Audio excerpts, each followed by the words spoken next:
everyone. We're in the regular business meeting of the District of Squamish on Tuesday, October 3rd.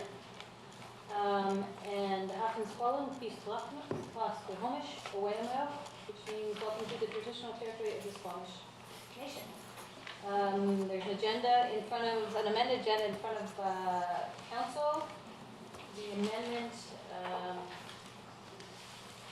what is the amendment, just to make To add movie, add the movie item. movie and Edith Toth. Edith Toth letters. Great, thank you. I'm looking for a motion to adopt the amended agenda, moved by Councillor Kent, seconded by Councillor Elliott. All those in favor? Opposed, if any, motion carries. Are there any notices of motion? None. We have no delegations, petitions, and proclamations. Consideration of unscheduled public attendance. Is there anyone who has an urgent matter that needs to be brought to council's attention before the next council meeting? Seeing no one. First up, we have item 6.1, which is our timed item. And a public hearing with regard to District of Squamish zoning bylaw 2000-2011 amendment bylaw 37762 3rd Avenue, number 2518-2017. Quickly read this. Okay. I'm in conflict. I'm a adjoining property owner. So, Thank you. read my package.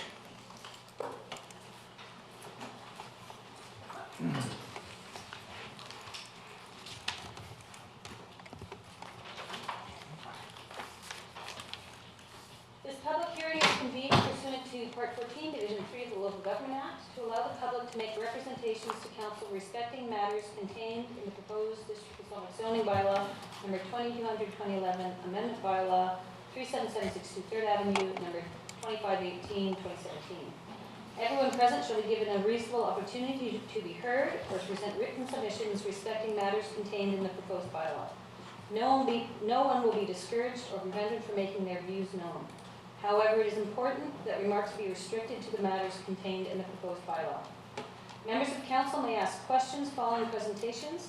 However, the function of council in a public hearing is to listen rather than to debate the merits of the proposed bylaw. In considering the proposed bylaw, council has received documents which may influence its decision. These documents are available for review and comment and have been included as part of the planning department report, or if received later, handed out at the meeting and included in the public hearing package. If any documents are submitted during the hearing, please feel free to review the document during the hearing by asking staff. Members of the public shall maintain order and quiet and shall not applaud or interrupt any speech or action of members of council or any other person addressing council.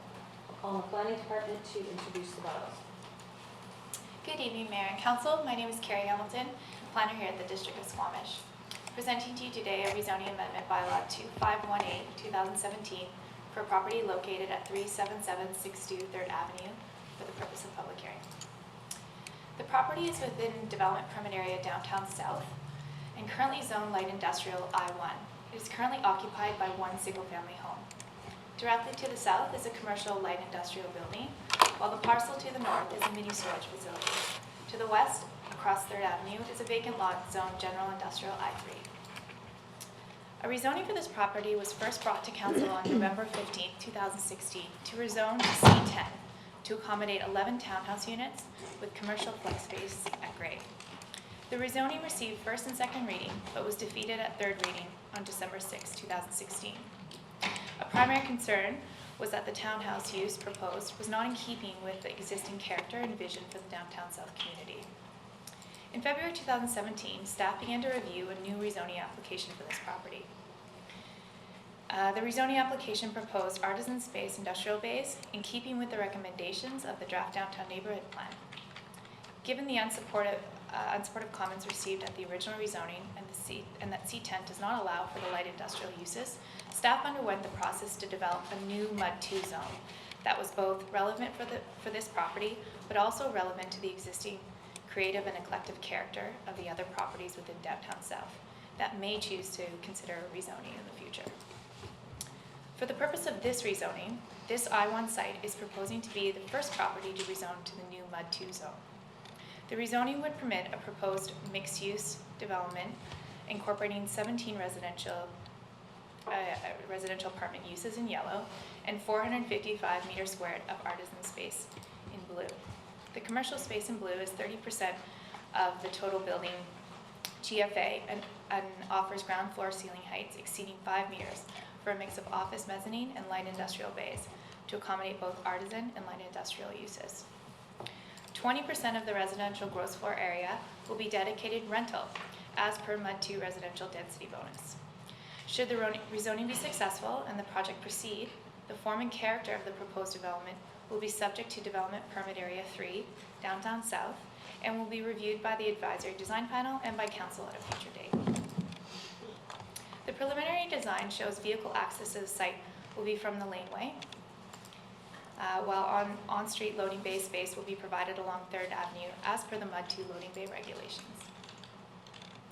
The preliminary designs include all required 17 residential parking stalls and 1 additional visitor parking. 4 industrial surface parking stalls are also provided, while the other required 3 stalls will be cash in lieu as per the District of Squamish zoning bylaw.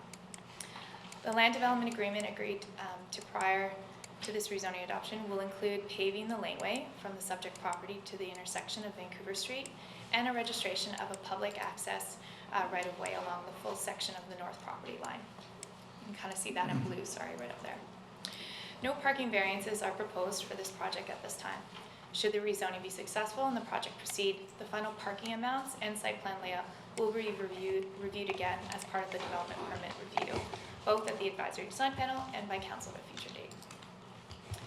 The developer is offering to provide a community amenity contribution in line with the CAC interim policy target amount.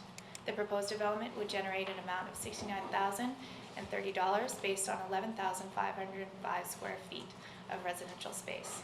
The allocation includes 75% to affordable housing, 20% to general amenities, and 5% to childcare facilities. So no requests for public information meeting were made. However, the applicant voluntarily hosted a public information meeting on February 6, 2017 to present their preliminary design. The presentation included design charrette posters, which included building character, community uses, and public realm streetscape concepts, such as you see in those posters above here. Comments from the public information meeting can be found in attachment 4 of your report. District staff also hosted a Downtown South discussion evening on Wednesday, June 28th, to specifically receive input on the new MUD 2 zone. Invitations went out to all owners and tenants in Downtown South, and also through all district social media and newsletter channels, as well as the Downtown Business Improvement Association.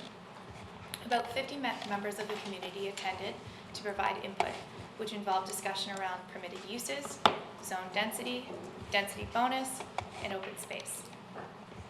The discussion also included regulation around parking, loading bays, and setbacks. Engineering staff also attended the evening to discuss some preliminary streetscape and laneway visioning for the area to be later addressed as part of the subdivision and development control bylaw updates. Lauren Princik, a district engineer, is here today should there be any questions related to streetscape. Written comments from this event can also be found in attachment 4. So in sum, the project was posted to the district's development showcase in January of 2017. For the purpose of public hearing, advertisements were placed in 2 weekly newspapers, and notification was delivered to all property owners and residents within 100 meters of subject property. 1 comment was received at first and second reading, and 16 generally supportive comments have been received since the report has been published and should be attached to the council report package this evening. As this rezoning also includes a new zone, in attachment 1, you can find a detailed table comparing the MUD 2 zone to the existing C10 zone, as well as to the proposed development. For the sake of this evening's presentation, I would like to briefly highlight some of the differences between the C10 and the MUD 2 zone, as it relates to public comments and as it relates to the draft downtown neighborhood plan policy. So permitted uses in general, there we go here. In general, the community wanted to see less regulation of uses, with the exception of some limitations on retail primary and heavy industrial uses. Therefore, MUD 2 offers close to 40 different uses. Lot size. The community expressed interest in keeping the creative and eclectic small-scale lots in character of Downtown South. Therefore, MUD 2 proposes a maximum lot coverage instead of a minimum to deter consolidation of lots. density regulation was also designed to support funky, small-scale development by decreasing the original height and lot coverage of C10 and by providing density bonuses instead to support varying heights for rental and public plaza amenities. Residential and employment GFA ratios are also regulated similarly to the recently approved MUD 1 zone in order to preserve employment opportunity in this area and to preserve the original industrial character of Downtown South and in keeping with the draft downtown neighborhood plan. Also in keeping with the creative, dense, and viable small lots, the general comments received by the community were to reduce usable open space minimums and instead incentivize rooftop patios, pedestrian plazas, mid-block crossings, and a focus on enhancing existing public areas in the community. Given MUD 2 supports light industrial uses, regulation on odor, lighting, and noise are also included in MUD 2 to reduce the potential negative impact between mixing both industrial and residential uses in one neighborhood. Industrial uses in our zoning bylaw typically have smaller parking requirements than commercial uses. However, in downtown, we combine the parking regulation into one commercial requirement. To incentivize light industrial and artisan uses in this area, MUD 2 separates both commercial and industrial parking requirements so that industrial uses are not held to the higher commercial parking standard. The community has expressed that existing loading bay regulations have posed challenges to small lots and displaces potential pedestrian and employment space with more pavement. Therefore, MUD 2 proposes loading bay sharing between different uses and an option for dedicated on-street loading bays. I'd like to bring to Council's attention one small clarification change to Section 39E3A from the original bylaw reviewed at first and second reading. The clarification change removes gross floor area and instead adds for the purpose of industrial use, as you can see here in red and green. This change was to ensure height 5-meter parking garages could not be counted for the density bonus, so that it's particular for industrial use. Lastly, the MUD 2 zone includes a new use titled Farmers Market. This rezoning proposes the addition of a farmers market use to Section 1 interpretation in the zoning bylaw. We currently allow for outdoor market in some specific zones in Squamish, but for good practice, staff are trying to ensure that all new uses and definitions should actually live in the interpretation section and not live in specific zones. This rezoning is in line with the following priority areas of economic development through the areas of community, economy, maximizing built environment, and balancing resilient economy. It is also in line with the priority areas of healthy community and open and transparent government through the areas of connected community, public engagement, and forward-thinking and responsive cooperation. In Attachment 1, you can find a detailed table listing how the proposed development is in line with 14 official community plan policies and 7 2014 draft downtown neighborhood plan policies. A brief summary is provided on this slide, and it ranges from housing diversity to increased employment space and opportunities to enhance public realm and downtown vibrancy. So subject to the results of public hearing, staff are recommending that council give third reading to the District of Squamish zoning bylaw amendment to 2518-2017, and that prior to the adoption of the District of Squamish zoning bylaw 2518-2017, that the following conditions are addressed, and that is for the provision of flood hazard assessment, the registration by the applicant of a flood covenant, and execution and registration of a land development agreement to secure the proposed voluntary community amenity contributions, and to extend the services needed to pave the laneway, and registration of a public access right-of-way for the walkway along the full section of the north property line. Thank you very much. Looking to council to see if there are any questions for clarification purposes. I don't see any. At this point, I'll ask if the proponent wishes to speak to the project. First up is Joe Weber. So come up to the podium, state your name and your address, and whether you represent yourself, a business or an organization. Okay. Good evening, Mayor and Council and staff. My name is Joe Weber. Reside at 1550 Eagle Run Drive.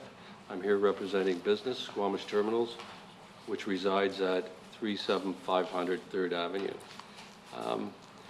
I'm here today to talk about my concern about this project being on the truck route. I'm hard of hearing, and I apologize if I missed it, but I didn't see anything in this presentation that referred to this property being on the truck route. Also, this is laid out to be at quite a pinch point between Vancouver and 3rd where the trucks really need to swing out and swing back in, going both ways. And it causes, any further congestion that we have in that area right now could be an issue for the thousands of trucks that we have go by there every year. I think I also need to state that, that Squamish Terminals isn't opposed to development, and this project looks like a very good project. But what we're saying is that this is probably not the ideal location for this project, and that's probably why the zoning is what it is right now. There's a couple of things, you know, that I didn't hear in the proposal or read was any mention of a noise or a dust covenant being put on the property, like was put on the lands across from the terminal across the slough there. So you know, I think this is something that would need to be considered if this was to go ahead. We also have a concern over the parking. Not so much in the residential, even though we don't believe there's enough visitor parking in the residential, but especially with the businesses that go in. It's going to cause congestion on the truck route. It's going to cause congestion, especially with the loading zone being right on the truck route. So trucks backing in there to unload goods. It's going to be very difficult for the flow of goods going to the major industry in this town. Other than that, I just would like to say that you know, Squamish, the truck route is being encroached on quite a bit in the last little while, and I know we've already expressed our concerns to council on that during various other issues that's come forward. And I just would like council to consider that in their deliberation on whether this goes forward to third reading or not, or third reading passes or not. Thank you. Thank you very much. Next up, we have Tim Lundgren.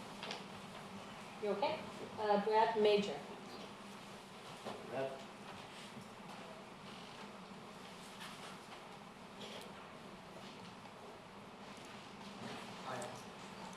Hi, Brad. Just come up to the podium, state your name and your street address, and if you represent yourself, a business or an organization. Okay, I'm Brad Major, and this is my daughter Taya. 37761 2nd Avenue. We're directly across the alley from the proposed development. You know, I get the truck route traffic. We're under pressure for cars everywhere in our neighborhood. But with all these people that will move into the development, I think it's important to protect the alley for the kids. We're gonna have all this traffic around. So if we could push, like, whatever the frontage is that everybody will be using to the streets. So that's what I'd like to throw in. Thank you. Thank you very much. That is all I have on my list, so I'll just go out to anyone in the audience if they'd like to speak to this rezoning application. Okay. Maybe I'll go to staff right now. There were a few issues brought up. I've got a list here, but I'm assuming you wrote a list down. Truck route considerations, dust covenant consideration. There was a question about parking on the road and the alleyway for kids. I'm wondering if you can maybe just speak to how this development considered these things. Yeah, so, yes, through you, Mayor. And just, Kelsey, can you hear okay? Thank you. Thanks. Through you, Mayor, I'm Laura Prinsick, District Engineer. I would, it's just interesting how the last two speakers actually just said almost the opposite thing, which just goes to show how we have different pressures on this neighborhood and in our community in general. And we're trying to respect all those things as best we can. In terms of the truck route, we have actually had a lot of discussion. I mean, well, first things first, the driveway access is on the lane, as is in alignment with what we're wanting to do with downtown in general, where we have pedestrian-oriented main streets, and then our laneways are effectively acting as our driveways. Having said that, so in terms of the truck route, we've talked about allowing street parking on 3rd, and at this time, I actually don't think we would be able to permit it, just because we actually don't have enough pavement on 3rd to allow street parking on it and still accommodate the trucks and the movements they need to make at 3rd and Vancouver. Now, about the laneway, we do support access to the rear of this property via the laneway, like I said, in alignment with how we're wanting to set things up in this part of town and in downtown in general. However, we're wanting to see laneways that are a little more pedestrian-oriented and that have, I guess this, one of the concepts we've come up with is this idea of having the traffic pace be basically walking speed, and you can create that through design so that there's still free access of vehicles, but by use of maybe different pavement colors and different ways of treating the street, it becomes a space where vehicles would only travel very slowly. And so we're hoping that that can somewhat satisfy the concerns of local residents in terms of safety. Do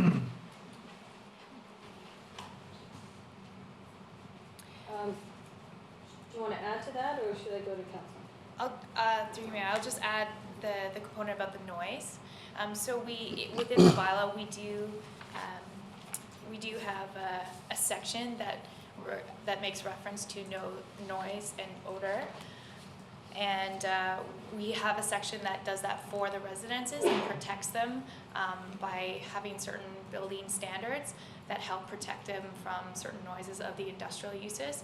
And we also have preventative measures that the industrial uses themselves will have to build to a higher standard in order to contain the noises or the odors and the smells. So I think the question from Mr. Weber was, when the oceanfront went through, there was a covenant on the oceanfront to protect the port from complaints that may be generated from the oceanfront lands. But there's nothing similarly proposed for this property? If I may, no, there isn't, and the reason is because the industrial use that's being proposed is on the same parcel. So in the oceanfront's case, the zoning bylaw did not apply to the terminals, let's say, if that was the source of noise. Whereas in this case, it applies to the whole development. And the noise generated is probably going to be of a lesser impact than you would expect on a traditional industrial property, just because it's going to be in the building. There's not really any outdoor space for the industrial uses.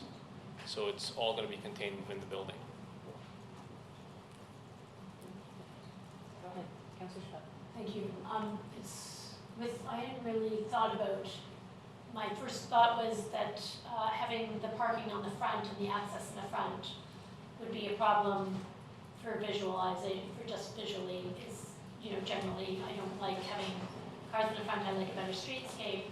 But then thinking about the alleyways and how many people now travel and use the alleyways as pedestrian routes, how do we're talking about paving the alleyway, but those are beautiful designs, but that's not what we're doing.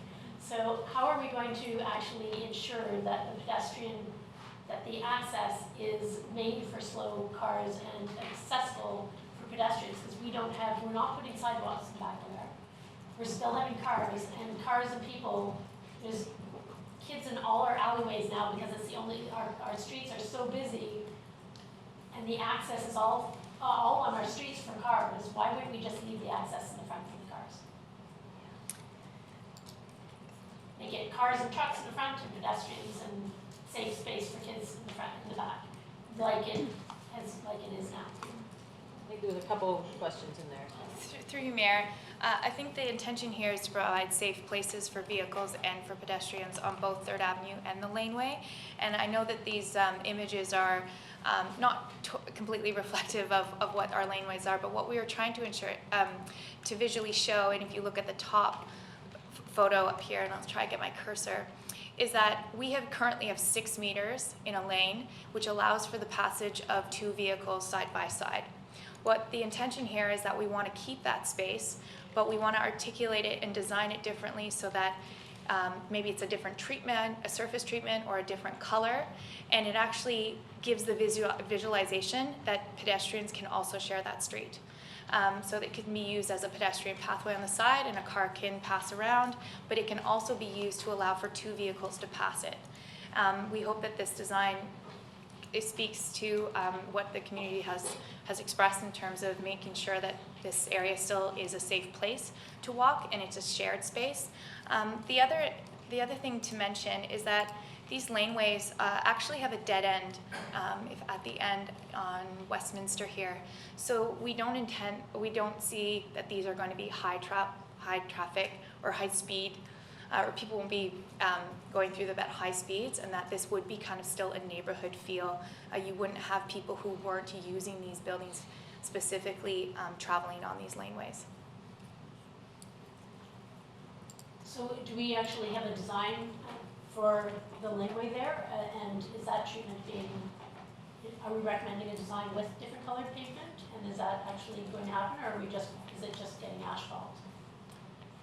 Through you, Mayor, we're not there yet. These are the things that we're talking about and we're discussing right now, and we do see this as our opportunity to effectively pilot something. I mean, I think through using asphalt, maybe colored asphalt, perhaps mixed with concrete, and we don't want to make it cost prohibitive.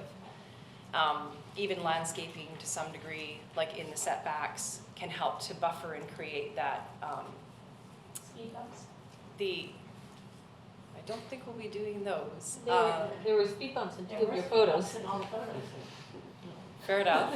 But the point being that you can visually narrow a space quite effectively. The other thing that I wanted to mention is that we are looking to have get a continuous sidewalk eventually on 3rd. There is some sidewalk on 3rd already. So at least the vision that I have is that 3rd frontage where the shop fronts are is where people would walk. So say if they were actually walking from their apartment downtown, they would walk down 3rd. Whereas the laneway gets used a little bit more as a place for, say, kids to play to some degree and to sort of wander across or wander a few doors down, but not to try to connect with another part of downtown. Do you see what I mean by that? There's this sort of slightly different types of pedestrian uses. Can I just have a look? Question? Yeah, we've made, as was said, 3rd is our truck route. Isn't it more pleasant to walk on a more slow road that's not congested with trucks, more than 1,000 a year, and traffic and parking? You know, if you had a choice of walking up a quiet road that was made slow with speed bumps and less traffic, would that be your preferred route? That no, it is now, because the traffic's only going to get worse here, and we're making these big roads. Is it possible that we actually, with this proposal and other proposals that come forward, that we actually start designating pedestrian walkways? Because sidewalks are maybe on 3rd, but we don't have them anywhere else. So Go ahead. So through you, Mayor, the intention of MUD 2 is to allow for light industrial uses such as we see in the business park. We do support sidewalks everywhere in the business park. I think there's a lot of support to maintain and have sidewalks to all of these industrial or artisan space or commercial frontages that we may see with the MUD 2 zone. So I do believe that there's an importance for that. And it is in line with what we're seeing in industrial areas such as our industrial park. My understanding from the comments from Mr. Weber was that it wasn't necessarily the pedestrian that was issue, it was more just that much more car traffic and activity that is potentially the thing that might impact truck routes. So for this particular rezoning, it doesn't actually impact the streetscape at this time. It's something that we can just look further into at the development permit, or really would come down to at the servicing agreement stage. So that's where Laura had specifically spoken to, is that she's still unsure if we can even accommodate street parking, and I believe that would alleviate the concerns that we heard. The other thing about the loading bay space, it would be parallel parking, so it wouldn't actually, it wouldn't be, having trucks turning into the site and coming out, which tends to cause concerns with truck routes. Anyone else who would like to speak at this public hearing? Yeah, please come up and state your name and your street address, and if you represent yourself, a business or an organization.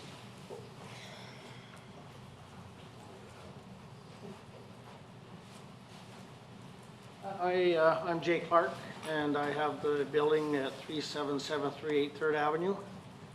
And, the building and everything looks great, but you stated you're going to pave the lane. Is it going to go right to where I finished off? Or are you going to leave the 50-foot strip? So through you, Mayor, if you can look at the visual here, I've shown where the pavement would come to, and it would come to the south side of this property, just at the end of the red line on the south side. And as per our subdivision development control bylaw, we currently only ask for upgrades for the frontages of properties. That includes laneways. The land development agreement for this rezoning also includes the extension all the way to Vancouver. This is in addition to what our subdivision development control bylaw currently asks for. Well, I paved the lane from my place right to the south end. And then I did the sidewalk one lot ahead of me. Then you're not going to extend that sidewalk right down to Vancouver? And just on the laneway too, On- it looks like everything south of My property. your property is paved. Yeah, I paved and curbed it all the way. Yeah, on the laneway. Yeah. Yeah, So, and but they're proposing is to leave 50 feet of dirt and that's gravel. the point I was trying to make is, sorry. yes. I'm trying to reemphasize your point. It does seem counterintuitive to leave a very small portion untreated. Let's not call it pavement at this point, but Yeah, the maintenance on that little strip of the lane is really expensive for the district. And so, Through you, Mayor, that does make sense, and it's something we can definitely consider and looking at in the land development agreement, and that comes before adoption of the rezoning. okay. and then what And about the sidewalk? Similarly on the sidewalk. Because Third's nice and wide there. I don't see why the sidewalk can't be carried right down through. And if I could ask, how much of the sidewalk did you do in your proposal? I'm I just went curious. from one lot north of mine right to the last commercial building on that street. South of you. Yep, south. And what's proposed with this one, just in front of the lot? Correct. So Mr. Pryor is gonna have to do the other part. I don't know if we, And just so I'm clear on this, is there a gap then on that one lot again to the south? no, I did the one lot. You did one that one, lot so you north. did up to the edge of this property? Yeah. So then the sidewalk will carry on with at least their 2 lots. And I guess, it's nice having the sidewalk there because people use it all the time. And it keeps them away from the, terminal's traffic. And you can still park along the sidewalk and not interfere with the terminal's trucks going up and down there. So can that be addressed at a later date, or, If I may, yeah, we can approach the applicant with these ideas and what may have to happen going forward. There are ways that this cost could be distributed for latecomers agreements on those other properties that would be benefiting in the future if they redevelop. So it's something that we can look at. Yeah, it's not that expensive. sorry? It says not that expensive. Awesome. Okay, Thank you thank very you. much. Is there anyone else who would like to speak at this public hearing? I'll ask for a second time. Is there anyone else? Yep, come on up, state your name, and, well, you've already done that. This is Mr. Weber again.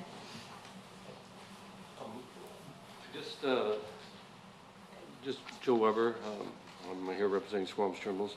I just want to talk about the parking on 3rd Avenue. All the parking on 3rd Avenue is a little flawed to begin with because it's all on the, all the parking is on the east side of 3rd Avenue. And the only way to drive directly into those parking spots is from Squamish Terminals. So anybody that parks on that east side has to do a U-E, so to speak, in the middle of the road to park down, or else pull into a driveway, back out, and then drive on that side. So I just, you know, all of this adds to the congestion in that intersection, Vancouver and 3rd, and I just wanted, just to make sure that nobody lost sight of that. Thanks. Thank you very much. Council, any questions at this point? Seeing none? And I think you covered off most of the points that have been raised so far, is that correct? I'll ask for first time, is there anyone who wishes to make any further representations? For a second time, is there anyone who wishes to make any further representations? And for a third time, is there anyone who wishes to make further representations? There being no further speakers, I'll give council one last crack at it. Don't see anybody.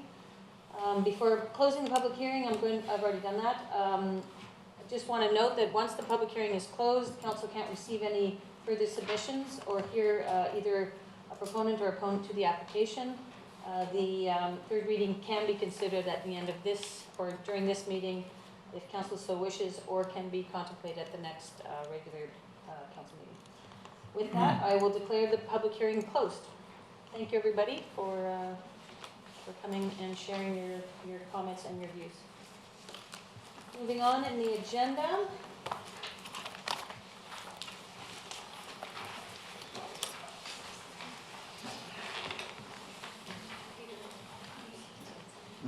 We are now on to item 7A1, District of Squamish 2017 Permissive Tax Exemption Bylaw 2487-2016, Amendment Bylaw 2558-2017. Good evening, Mayor and Council. My name is Gurvinder Doiwal. I'm a financial specialist in the finance department. And I think this is your first time presenting to Yes, it council. is. Good job. So yeah, just let me know if I'm doing anything wrong. We'll be nice, don't worry. So we are going to discuss the permissive tax amendment bylaw. This bylaw goes with bylaw number 255-2017. The amendment actually deletes a portion of the prior bylaw, and the bylaw 255 is a replacement for it. So all the bylaws that we're going to discuss today are permissive tax exemptions, and council has the option to grant an exemption based on section 224 of the community charter. So we will discuss each bylaw separately. Bylaw 255 is for the Squamish Valley Golf and Country Club. The bylaw. So just, there is a councillor who has a conflict declared for that one, so we're going to try to keep that one separate from the conversation about the other ones. Okay. And then we can ask, the councillor can recuse themselves. So do you want to come back to that one then? Yes, please. Okay. So the next bylaw on the list would be bylaw number 2556, which is for the Sea to Sky Community Services Building, which also referred to as Centerpoint. So currently the building it's finalized, the building's developed, but it's still, the land titles office registration hasn't been fully completed. So the building's still fully under Sea to Sky Community Services. So we know in the future a portion of it will be exempt because it's part of the United Church. We know a portion will be BC Housing, and we know a portion will be Sea to Sky Services. What we're proposing is exemption for this year to allow that the entire Centerpoint development be exempt from taxes, and next year, once it's titled, once all the land titles will go through, we can go and we'll be able to make a decision based on that. Questions, comments? Can't see any. Okay, so then the next bylaw is 2557. There's 4 different PTEs on this one. I'll go through them one by one. Two of them are for district properties that are recently signed onto long-term leases. That's Squamish Helping Hands and the Sea to Sky Forestry Center.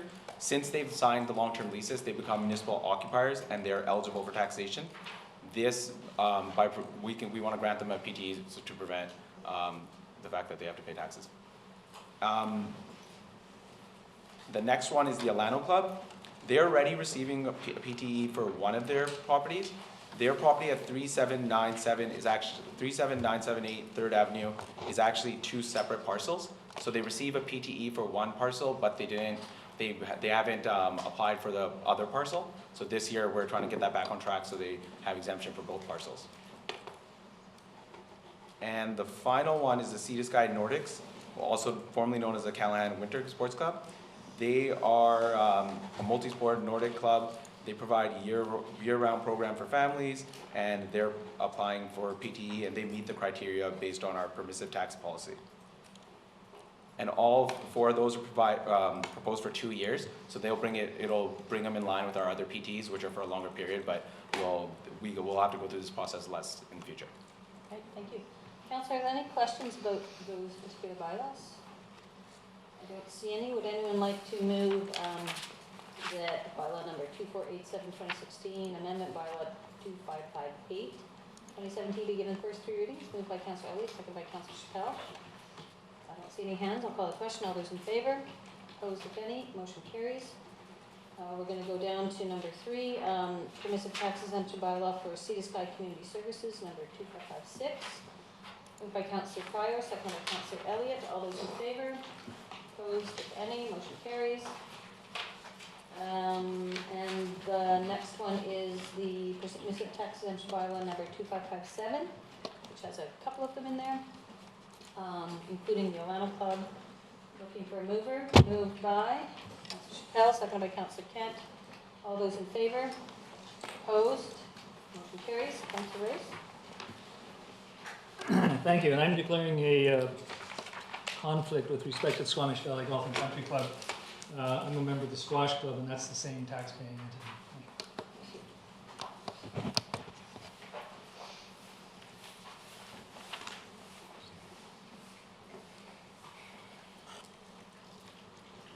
So for bylaw 255 and amendment bylaw 2558, the amendment bylaw removes the permissive tax exemption already on the property.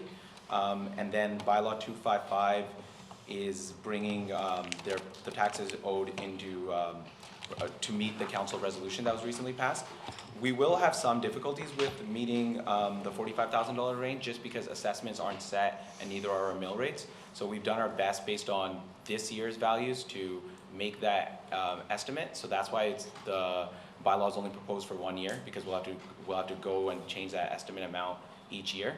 So right now, based on our estimates, we're near the $45,000 range, but it's not 100% because mill rates and assessments will change yearly. Any questions, council? Seeing none, someone want to move permissive tax exemption bylaw 2555? Moved by Councillor Chappell, seconded by Councillor Kent. Any questions? All those in favor? Opposed?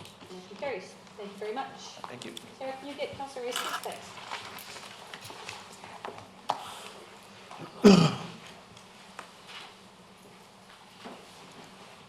Moving on to item 7B1, council at this time can consider third reading of the bylaw that was the subject of the public hearing earlier, and Councillor Pryor has a conflict.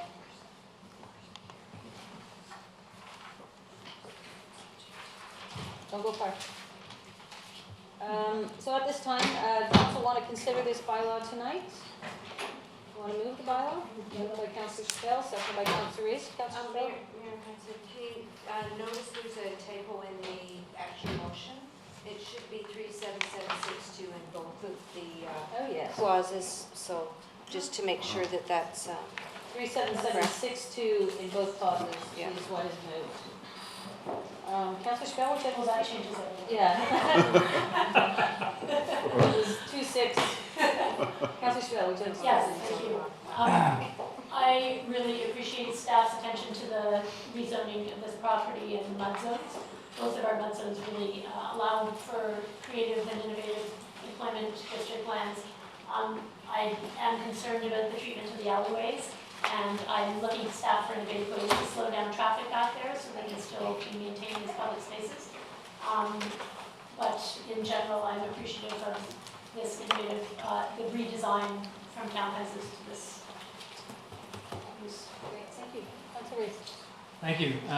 When this came forward the last time, I think I was the only councillor that actually supported it, and I did it on the basis that I thought this was a transition area between the downtown commercial and light industrial to more residential to the west. This is, I think, even a better proposal, including light industrial, I think is a significant change for the better and more in keeping with the character of this area. So I think it is an improvement and is part of, makes it part of what is, I think, best described as an eclectic neighborhood and is part of that, that character. I take the comments about the truck traffic and the lane traffic, and it is difficult, as staff pointed out, to meet the competing desires in that area. But these are common roads, and they do have to be shared. And they are common laneways, and they do have to be shared. And so while steps can be taken to make pedestrians safe in the laneway, and steps can be taken to minimize traffic in the front, nevertheless, if we said no development on truck routes, you wouldn't have much development in a lot of places, and I don't think we're going there. We didn't require covenants from other properties along the truck route, and specifically on Loggers Lane recently, in favor of anybody for noise. I think the reality is that people driving trucks on the streets have to obey the noise bylaw just like everybody else does. This is not the only development in that route. So I am not troubled by supporting this. I'm happy to support this. I think it's an improvement over the previous application. Councilor Kemp? Yeah, I think the proponent's done a great job of working with staff and with the neighborhood and listening to what the neighborhood's desires were and their input. I think it's a great piece for the neighborhood, and look forward to seeing the rest of the development come forward. I'll just chime in on this. I do think this is a great example of a community going through a process together with the developer, with our staff, to get a better product. I know it's always hard when council says no to something in the beginning, but I think the process really did lend itself to a good collaboration and a better project. I think this will be a really excellent project. Looking forward to seeing more detailed design and it coming back in a development permit form. And I agree. I think we haven't put our minds to laneways until lately, and really trying to create what that vernacular is for a laneway in Squamish, particularly in certain neighborhoods, I think is something we have to work on and make sure we're creating a space that's safe for pedestrians, that's multi-use, that really does consider kids and people walking and biking just as much as, maybe even more than cars getting somewhere quickly. So I'm looking forward to seeing that sort of conversation and that language emerge about how we describe and how we manifest these laneways in the future. But I think we're on the right track, and I think this development is actually going to be quite complementary to the neighborhood, and certainly opens up a whole bunch of uses that are currently challenged or limited in the community. So kudos to everyone. I'm happy to support this third reading. I'll call the question. All those in favor? Opposed? Motion carries unanimously. Councilor Kemp, do you mind getting Councilor Fairclough?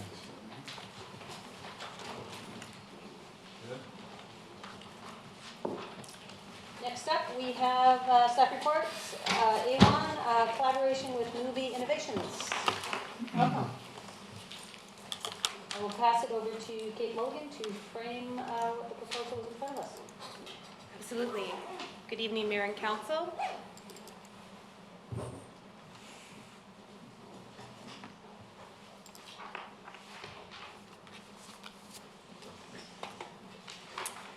Good evening, Mayor and Council. I'm here with Donald Wong, CEO of Move Innovations, Inc., and as well Sherry Wang, CFO, who's in the audience.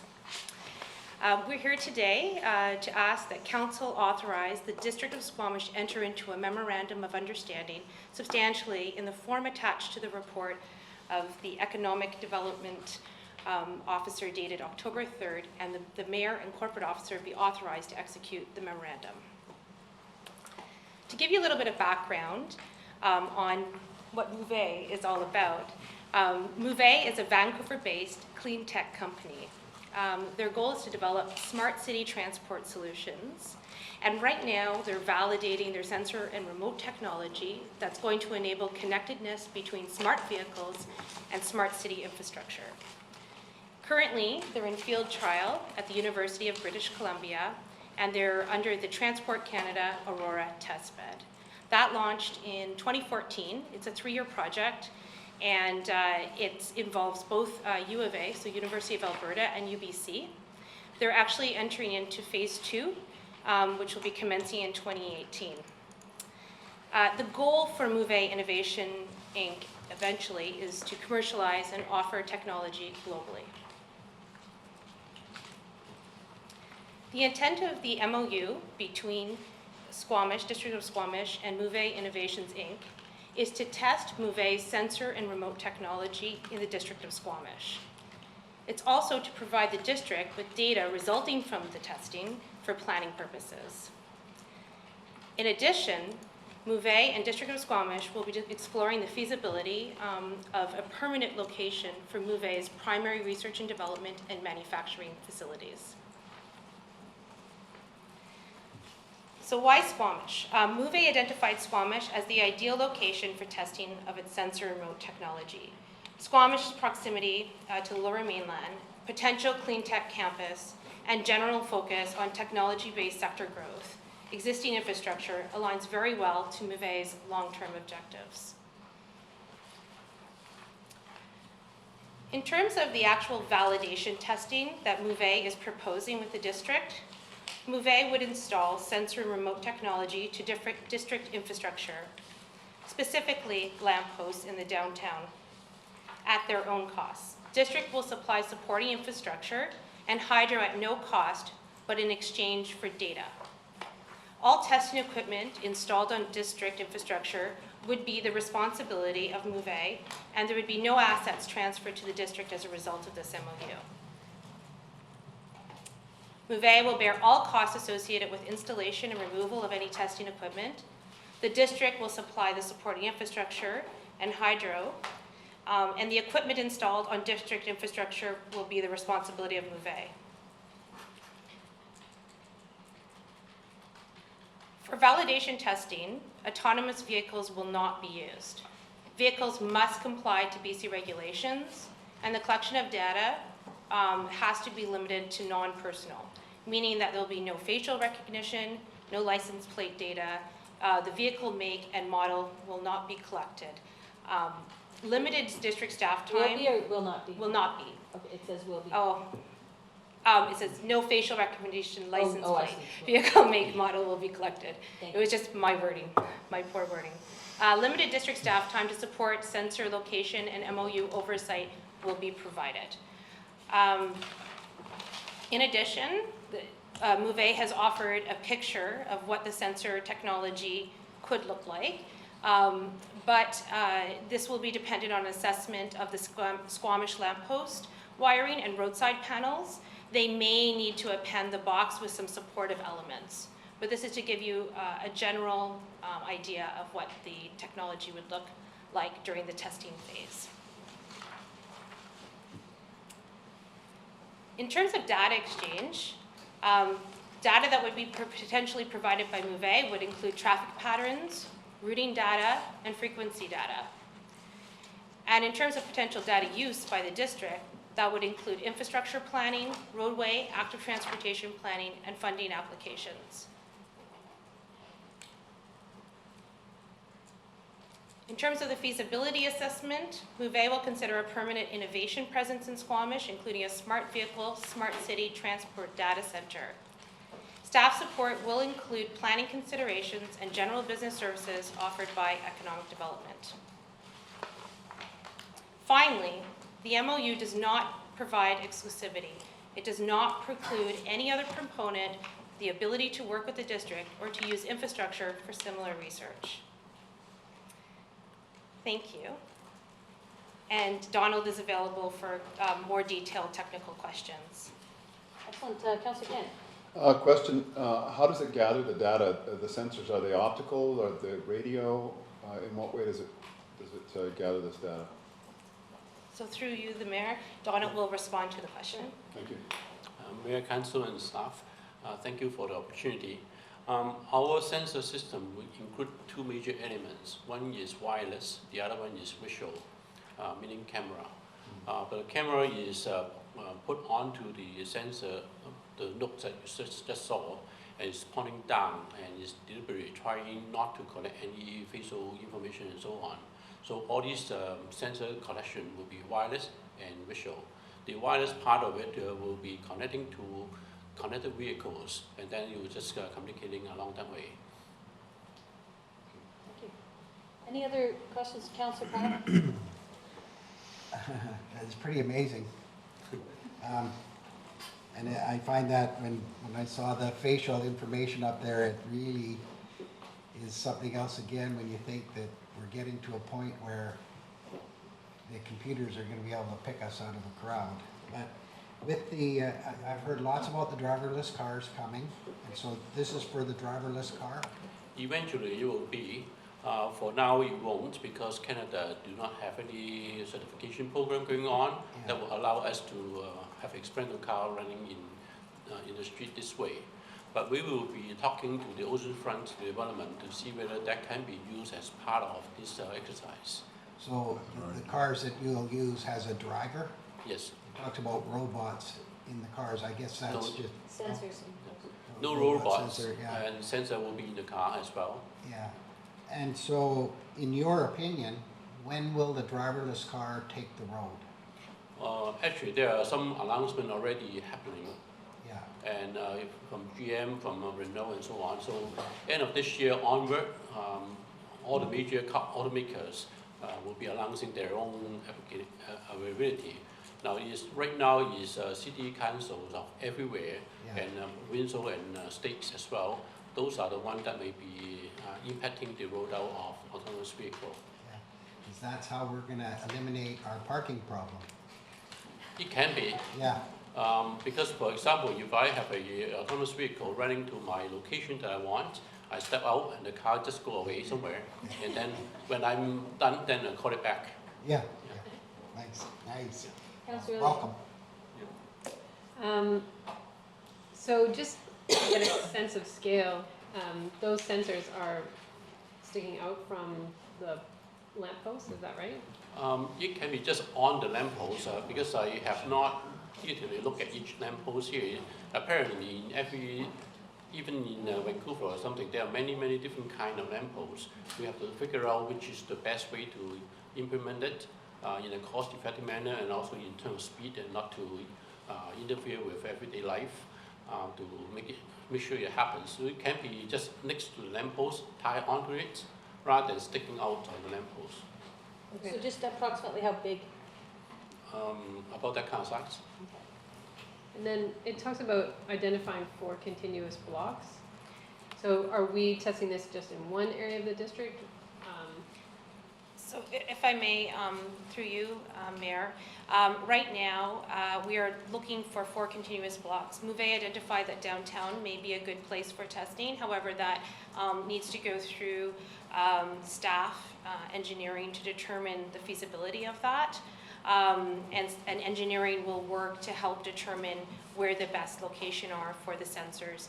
It is 4 continuous blocks that Mouvet is looking for a total of up to 30 nodes.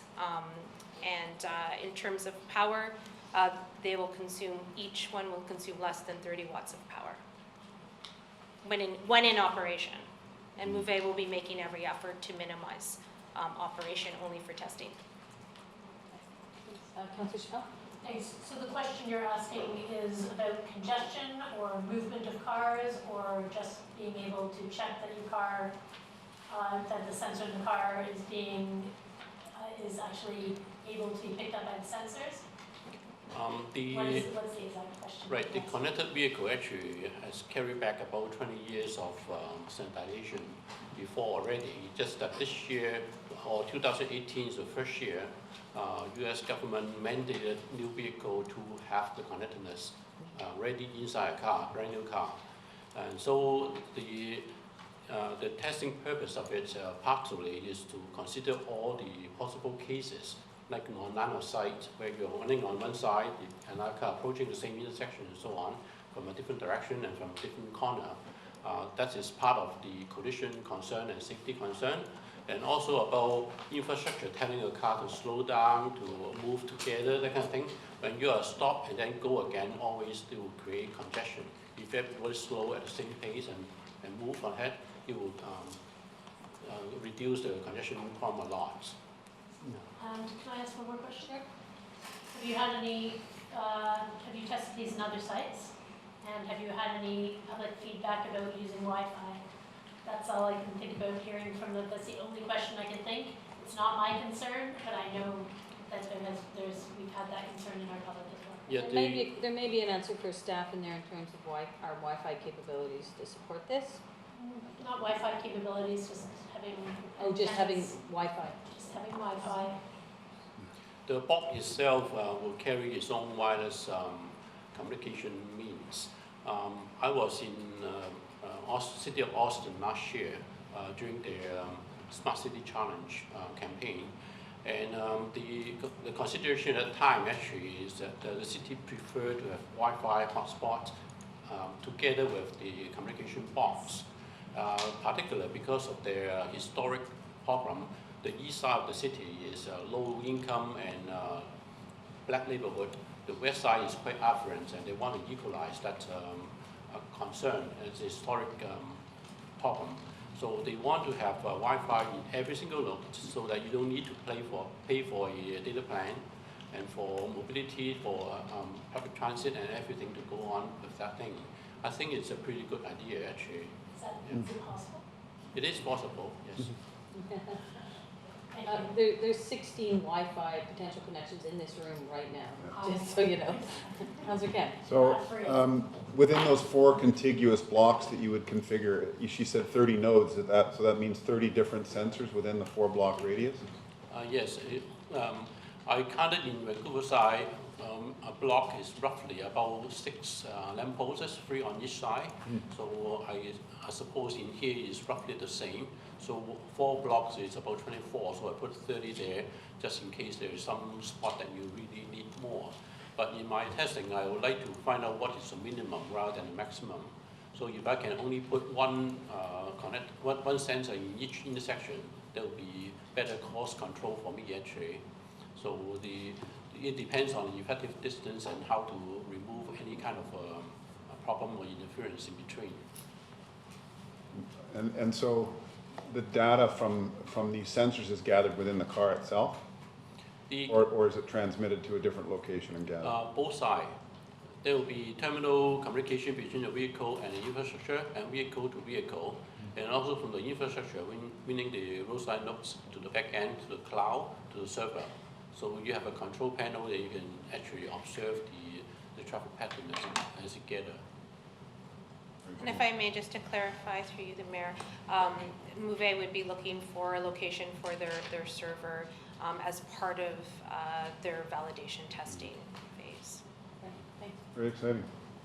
Yeah, it's a bit of a serendipitous coming of events. I believe you were in Shenzhen when I was in Shenzhen, and you heard that I was there, and yes. you tried to connect there, but you sent me an email afterwards. And I think it's very exciting, and I think for us, this is just the first step. I mean, we obviously hope that these types of things grow into a bigger opportunity for Mouvet or anyone else, and economic development and sustainable economic, future-focused economies for our community too. So that's obviously the bigger picture in all this. Right. First step first is to have council consider this memorandum of understanding. Looking for someone to move it. I'll move it, seconded by Councillor Kent. Thank you very much for being interested in Squamish. It's certainly where we've been trying to create some attention for Squamish, and so I'm really pleased that you've decided to come and test out here. I also kind of really interested to see what kind of data we can tease out of this to help in some of our evidence-based decision-making, so that's really nice. Councillor Pryor? Yeah, just, I see your friend at the back filming. This is filmed and archived, so 2 days, you can go on our website and watch this. Okay. Anyway. There's cameras everywhere. Yeah, no facial recognition. Oh, yes. Absolutely facial recognition. I'll recognize you next time. Thank you. Councillor Scott. Thanks, I think this would be a really good exercise to integrate with our engineering department and for staff to come up with questions and integrate with your technology to come up with some benchmarking that we could possibly do in order to answer those questions. So that we're not just data mining at the end and hoping to come up with something, but that we have some, I think that the benefit of having this in our community is that we could have some really excellent hypotheses and then look at the data afterwards to see if we're correct or not, as opposed to just having you collect all the data and then hoping that we come up with something, but have a really good set of questions that we can resolve with integrating your technology with the MOU. Yeah. Kate, did you want to speak to that? Because I know that's been sort of part of the integrated conversation with. Absolutely, through you, the mayor. Yes, our plan is actually within the project planning phase with Move is to develop the hypotheses, working with engineering, and we've had engineering involved since day one when looking at the feasibility of this MOU. So absolutely, that is the goal in mind. Thank you so much. Councillor Kent. And this also touches on our digital strategy, so thank you. Well played. Yeah, and certainly the whole smart cities idea is something that's becoming a national effort. There's a fund at the federal government that we're gonna maybe tease out a little bit with UBC in terms of how do we claim some of that money. So we look forward to incorporating some of these initiatives within that whole initiative.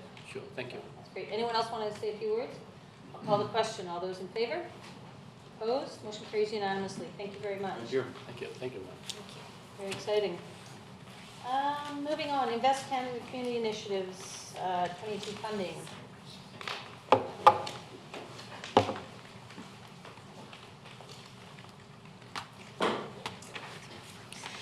Good evening, Mayor and Council. I'd like to first off introduce our newest member to the Economic Development team, Alicia Woodside.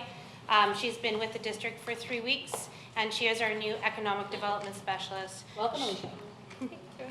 She'll be presenting tonight regarding our application with ICCI for foreign direct investment funding. Sorry, it's just a bit frozen. It's been hinky all day. Okay. Okay. I'll try the good old control alt delete. Why don't you can start the show? Without it. Okay. Yep. Do you have your No, I don't. How about you guys do that, and I'm going to move on the agenda. Just give me the nod when you're ready. We have a correspondence from Edith Tobe that we provide a letter of support for the Squamish River Watershed Society's Central Estuary Project. I'm assuming Council read the letter. Moved by Councillor Elliott, seconded by Councillor Spell, that we write a letter of support. This is a fantastic initiative. So happy to support it. Just a note to staff. I think she needs it by the end of the week, so make sure you can get that maybe by tomorrow. Call the question. All those in favor? Opposed? Motion carries. There is a whole bunch of correspondence for information. Is there anything any councilman would like to pull from this list? Maybe I'll just quickly and briefly talk about the letter from Minister Robinson. I want to compliment Minister Robinson on doing a phenomenal job at UBCM. She was very accessible, she was very warm, she was the Energizer Bunny at every single event. And based on just feedback from many, many people in the, I'm biased, Selena's a friend, she's lovely, but based on the feedback I was hearing around the conference, she in particular did a fantastic job. So just thanks to all her effort. And I think she was genuinely moved by how authentic and passionate all of the communities are that she spoke to, and I think it's empowering for her to see that commitment from the local level. So she was great. Any other letters? Yep. 88 guns in Squamish. I just wondered if there's any Yeah. anything to say about that, maybe staff or somebody, I mean, what's our policy is, because we're, So, yeah, so currently, maybe I'll just speak to it quickly, and I know there's an initiative in the community, and I believe they're gonna wanna come as a delegation of council in the near future. We currently have a no discharge of firearms within the entire district of Squamish. Only if there's exemptions obviously for police and COs and that type of thing, but you aren't allowed to discharge a firearm. We can't regulate hunting, but we can regulate the discharge of firearms. So right up into our boundaries, it's no shooting at all. We know that it happens. There was a motorcyclist shot at Cat Lake a couple years ago, for example. That's within the district of Squamish. So, or at least that part was. So, I mean, this particular incident didn't happen within the district of Squamish. It happened almost sort of halfway between Squamish and Whistler.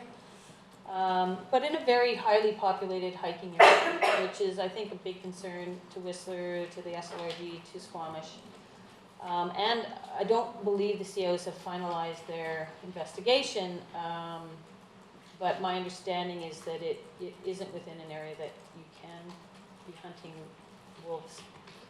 Anyway, we'll find out what the actual details from the COs are, but the group is planning, there is a group that's trying to initiate a bit of a, trying to get people who are walking their animals in the woods to use reflective vests, and an initiative to exclude hunting from sort of that core area along Highway 99, particularly from Whistler to Squamish. Councillor Reyes. Yeah, thank you. I think it's unfortunate with this particular item that the Vancouver media put the word Squamish in there and talked about it being in Squamish or near Squamish, and so people associate that the shooting with Squamish, where, as the mayor said, it actually happened up by Lucille Lake, which is about halfway to Whistler. I mean, they might as well have said it was in Whistler, for that matter. But it's unfortunate that we somehow got sort of tarred with that. But the mayor's right. There's been no discharge of firearms in Squamish for as long as I can remember. Years and years and years ago, there was some hunting in the estuary, but that's long My first past. term, we stopped that. So there is an initiative out, and we're going to hear more about it. I mean, the person whose dog was killed is from Squamish, and the hunter is from Squamish. However, it did not happen in Squamish. We do not allow firearms to be discharged in Squamish. Is that okay for now? I mean, Yeah, we're going to just- hear. I don't think this issue is going to go away, and we look forward to hearing from the group that is trying to initiate. well, it's just we got quite a few letters and. Absolutely. The other one Tragic. is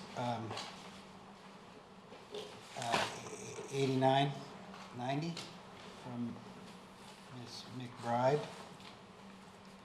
And she wrote us an extensive letter on growth, and I just wondered how would we respond? Would staff respond to that, or, you know, I mean, I responded to her, but, I mean, anybody?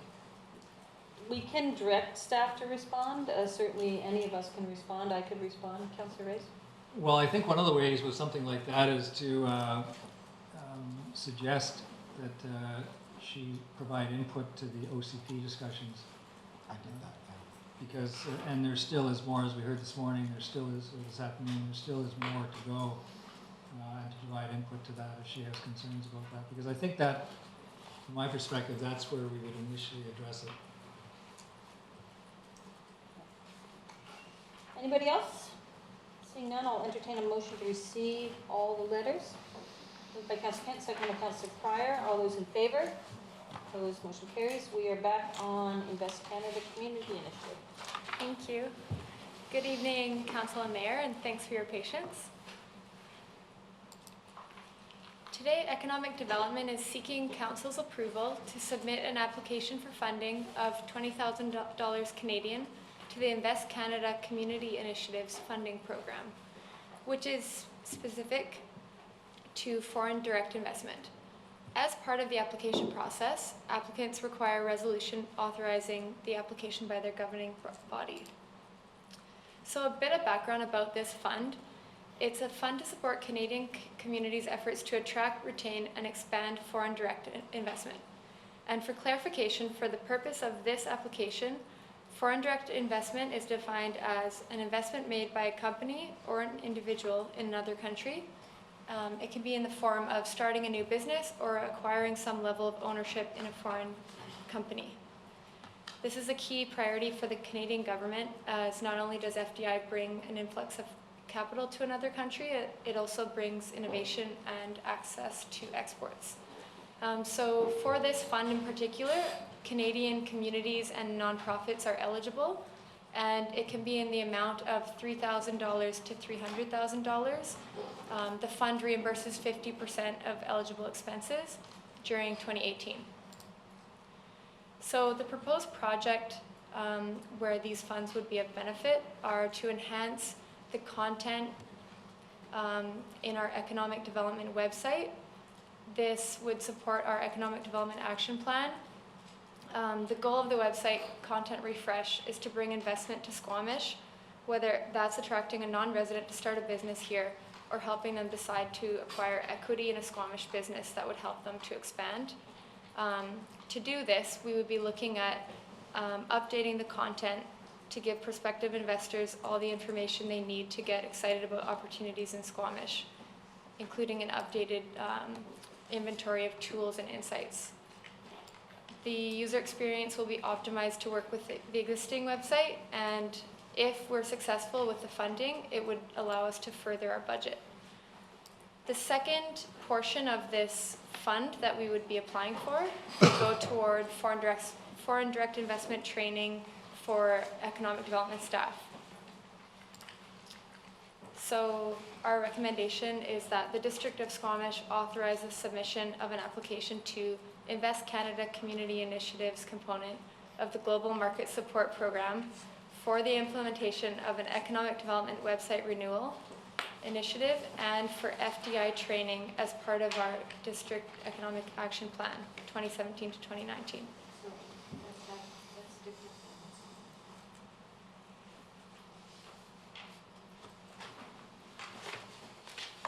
This one might be a little bit longer. Sorry, I can read the one straight off the report. The content is generally the same.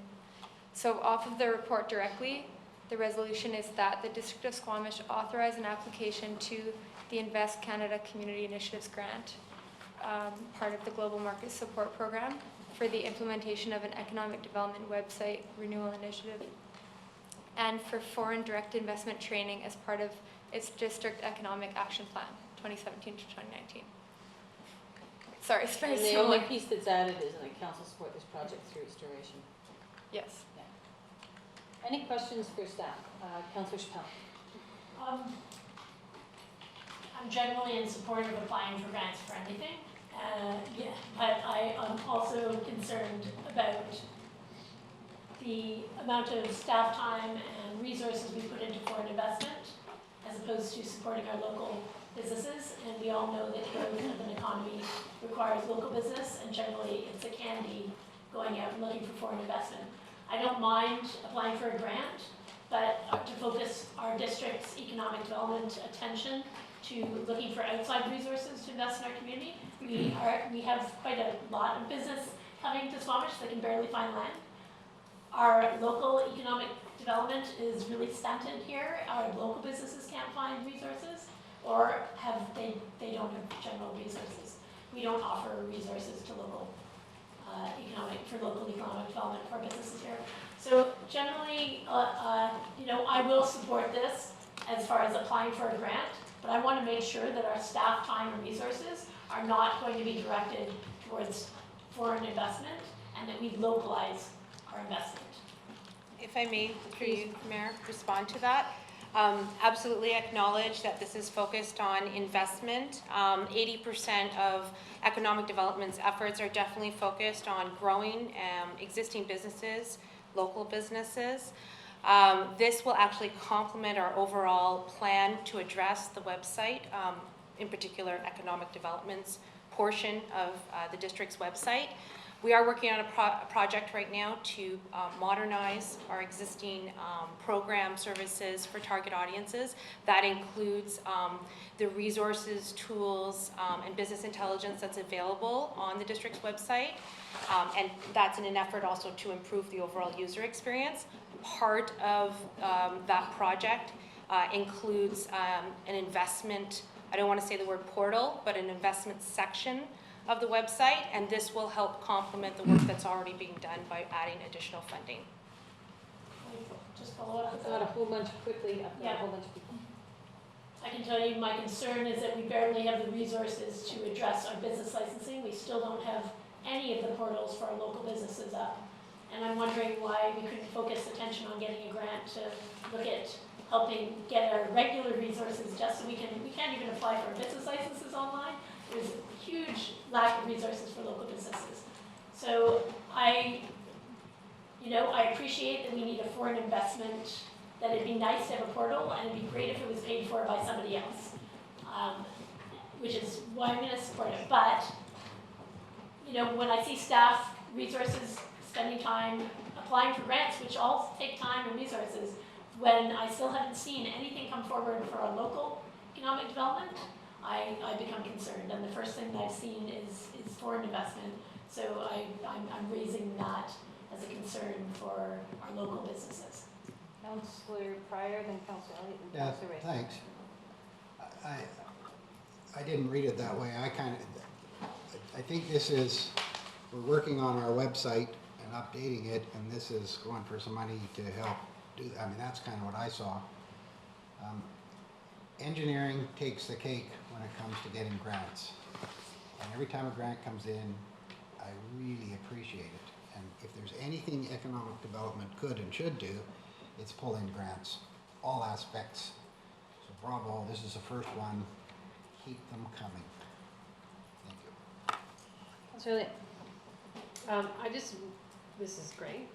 Just wanted to confirm that this is not a shift in focus, but merely adding tools to the toolkit for both you and our website. If I may, through you, the Mayor, this is in addition to the plan that's already underway to modernize and update our systems. We did apply earlier, May 31st, for the BC Real Dividend, which is another grant for a considerable sum of money from the province, $116,500, with two partners adding an additional $33,300, making up Tourism Squamish and the Chamber. Part of that grant will be used for an open local data initiative, which will also complement the work that we're doing around business intelligence resources and tools. And we are focusing what we consider to be our primary communications channel, which is our website. We are bringing our website up from an economic development standpoint to be on par with other municipalities throughout BC, throughout Canada. And what we're working very closely with, and that's with our other departments as well as our partners, is to maximize our resources. And that's by looking at really unique ways to gather and collect data as well as communicate data. So that's sort of where we're going, and this is really just adding to our ability to do that work. Councillor Ray. Thank you. I agree with Councillor Chappelle to a point that, I mean, the statistics we've seen is that 80% of job creation is from expanding and retaining existing businesses, the business retention expansion program. But I don't think that means we ignore the other 20%. And so certainly I trust staff to organize their resources accordingly. But this is something that, yeah, for a very modest effort and somebody else paying for it, might never know what that could come in from this. So I'm supporting this. Councillor Pryor. Yeah, thanks. It's actually, they pay for half of it, but I think that the website is hugely important. And I really like the district's website more and more all the time, and I use it a lot for all sorts of things, and I hope someday that it's on the corner of everybody's computer. And maybe that'll be in working with all other municipalities, and pretty soon all municipalities will be on the corner of people's. But it's really important, and yeah, just keep those grants coming. I was gonna move the staff recommendation. Is there a seconder? Seconded by Councillor Kent. Can I speak to Councillor Elliott? No, I think Kate summed it up really well. I mean, this is just adding to our capabilities. And I know that the economic development strategic plan was really focused on local issues. But as you said, this is important to add this to our toolkit and make sure that our website's speaking to all our potential audiences in the best way possible. So, I'm supporting this. Thank you, Councillor Kent. Thank you for your presentation, and I just wanted to congratulate you on surviving your first council, despite glitches, technical and otherwise. We haven't voted yet. I'll speak briefly to this. This isn't supplanting any local initiatives, and there's some great ones coming forward. This is simply adding a tool to help create more economic development in our community. Foreign investment done properly, done well, and this is how we frame it within the context of what we're trying to do, can greatly benefit existing communities, existing businesses. I do look forward to the day where we can hopefully, do we know if we got the NDIT grant? We're still waiting to hear. Yeah, so, I mean, I think there are some other things that we really need to get ahead of, and I know you're working on them hard, so I look forward to them coming forward. But this is just one more way of augmenting it, and it's relatively little money, and it's coming from the federal government in theory. So, thank you very much. Councillor Chappelle. Thanks, and yeah, my statements aren't to say that I don't appreciate the work that you're doing in our local businesses. I just get shocked when I see focus on foreign investment, and it's when we have a staff that is overworked and with little resources to actually get work done, that's when I have to question, because when you apply for a grant, you have to do the work. When you have to do the work and the work is focused away from local business, then you end up taking staff time away from the work that needs to be done locally. And so I am supporting this because it's free money, but it's not free money in the sense of staff time, and you can't just say that a grant means that you're going to have less money to do the work. It still takes time away from resources, and when I don't see the resources going into local business investment, I get concerned that staff time is being focused away from, you know, when my local business can't actually go online or do anything and takes time away from things, from my work that I have to do, you know, it just, it's. You've made your point, thank you. I disagree with some of the things you said, because I think this actually will help local businesses, but that is where we'll leave it. Okay, I'll call the question. All those in favor? Opposed? Motion carries. We have done the correspondence. Minutes, we have, There's an error. okay, let me get them, and when I say errors or omissions, you can put your hand up. That council approved the minutes from the committee of the whole meeting of September 19th, special business meeting September 19th, regular business meeting September 19th. I'll move that. Is there a seconder? Seconded by Councillor Kent. Any errors or omissions? Councillor Elliott. Committee of the whole is September 19th, page 107 of our agenda. I don't know if Councillor Chappelle remembers this, but in one of the motions at the bottom of the page there, it says seconded by Councillor Chappelle or Elliott. I can't remember who seconded it, but probably only one of our names Was should that? be there. Well, what staff will look at the video and correct that. Any other errors or omissions? So we will make that correction based on the video. Is that okay with you? Yep. I'll call the question. All those in favor? Opposed, if any? Motion carries. There's a recommended motion from the September 19th committee of the whole meeting that council support the integration of Housing First language into the district policies and bylaws with an eye to developing an actionable strategy in collaboration with community partners, and that the Housing First language be included in the draft official community plan. Moved by Councillor Elliott, seconded by, I'll second that. Call the question. All those in favor? Opposed? Motion carries. Is there any business arising from the minutes? Seeing none. Committee minutes reports. There's Smokebox Park Committee minutes that they be received. Moved by Councillor Chappelle, seconded by Councillor Blackman-Wolf. Councillor Elliott? I'm just wondering, last year we talked about the Smoke Plus Park and be meeting as regularly. I'm wondering how often it's meeting and what that's looking like right now. Robin? Hey, Mayor Heisman, the committee will meet 3 times a year in chamber, and there will be a walkabout July, August to support that. So the meeting that Councillor Chappelle was at was to kick off budget, basically, budget planning with staff.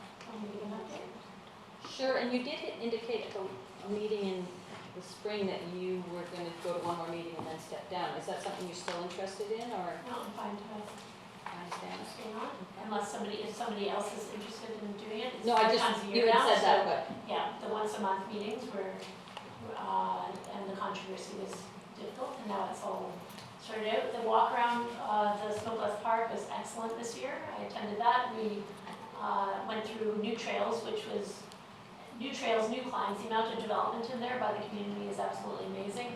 And the new budget is in the minutes, which is, I recommend for council to have a peruse of, because it states priorities, and including land use issues that should come to council very soon. excellent. I'll call the question. All those in favor? Opposed? Motion carries. And we've done business right in council staff and camera announcements. There's just a list of them there. We don't have to make a motion or anything. It's just a list of motions that happen in camera that we are now bringing forward. There is no unscheduled public attendance. Open question period for clarification relating to agenda items. I have a couple this time. Excellent. Come on up.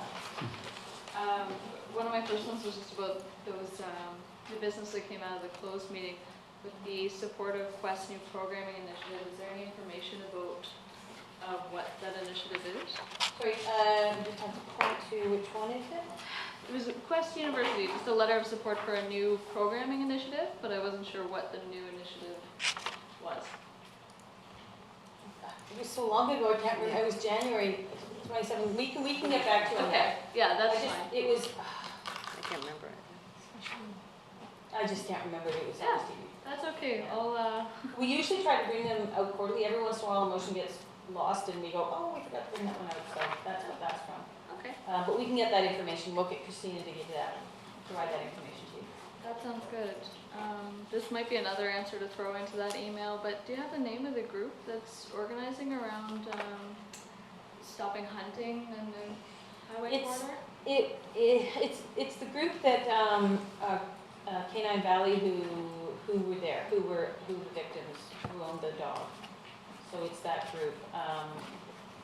Valley Calderon is the name of the woman, and it's them. We Okay, can, yeah. I can dig that up. And I know it's early, but do you think, I guess this question for you, Mary, do you think that kind of proposal would have support in Squamish Council?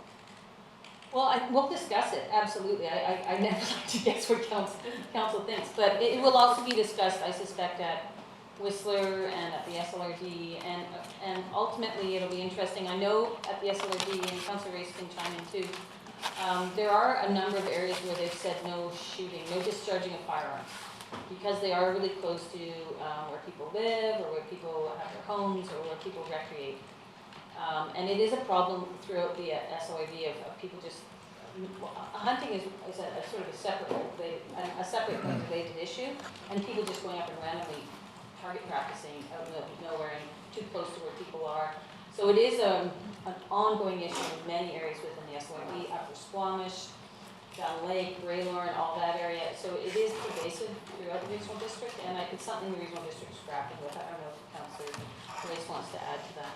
Yeah, I can't promise, but I suspect this will be a discussion at the Regional District Board at our meeting this month, which is actually in Britannia, by the way, if anybody wants to attend, just as a spectator, on the 25th and the 26th, and there's a town hall meeting on the Wednesday, the 25th in the afternoon.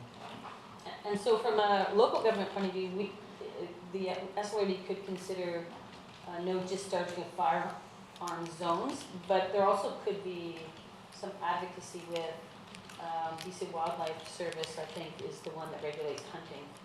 And so it could be there's advocacy there to encourage no hunting areas within proximity to the highway or something like that. I'm not 100% sure what's coming forward, but that's certainly where I think this initiative is trending towards.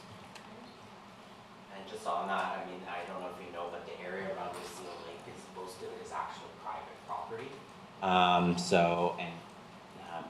You know, what I always heard was that they were gonna build a resort there or something like that, because they had trucked in some sand. It's a very nice lake, and a lot of people go there, but now they have security guards and all of that, but I guess my point is that maybe it might be a good addition to our provincial park system eventually. You know, that's a bit longer down the road, but, you know, reflecting on the fact that Alice Lake parking lot fills up pretty quickly on the weekends, having another destination, because that's a very swimmable lake. And it's a very popular destination already.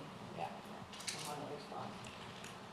But of course, we need to work with the provincial government on that. Absolutely. We don't have jurisdiction over hunting regulations. Anything else? That's all my questions. Awesome. Thanks.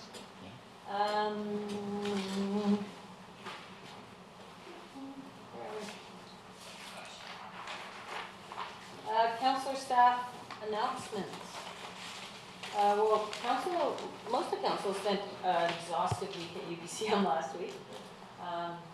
Really productive. It's always tiring, but it's always really productive. Some really interesting topical provincial issues, such as marijuana and its legalization, to really the big conversation was, how is the new government going to be different or approach things differently than the old government? And really sort of figuring out a new political landscape with provincial government. And the verdict's out there, we don't know. Certainly, by all accounts, I had excellent conversations and meetings. I think everyone else who attended did as well. Not only the provincial representatives, staff and ministers and MLAs, but also all the connections you make with other mayors and councillors from around the province. It's always really interesting to hear other people's perspectives and the very interesting and innovative things they're doing around the province. So I don't know if anyone else wants to chime up about UBCM. Anyone have any announcements, Councillor Spunk?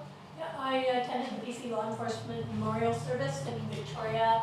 It was incredibly moving service. There was tons of RCMP officers and firemen and police officers in uniform that marched across the lawn of the legislature, and they recognized 120 fallen RCMP officers since the 1800s. It was really moving service. 863 officers in Canada have fallen in line of duty, and it was just amazing to be able to sit and watch and listen to all the names being called out by junior officers. And I really appreciate the constable from here going with me and remembering Weil. Yeah, no, and thank you for going in my stead. Weil was a friend, and he was such a remarkable person in this community, not just a police officer, but he had a deep and profound impact, especially with the youth in our community, and he's still remembered fondly and well, and hopefully forever, because he was a special guy for sure. I'm so glad you were there. Thank you. Anybody else? Is there anything else? There's lots of stuff going on. It's all good. Move to terminate. Moved by Councillor Kent, second by Councillor Race. All those in favor? Opposed? Motion carried.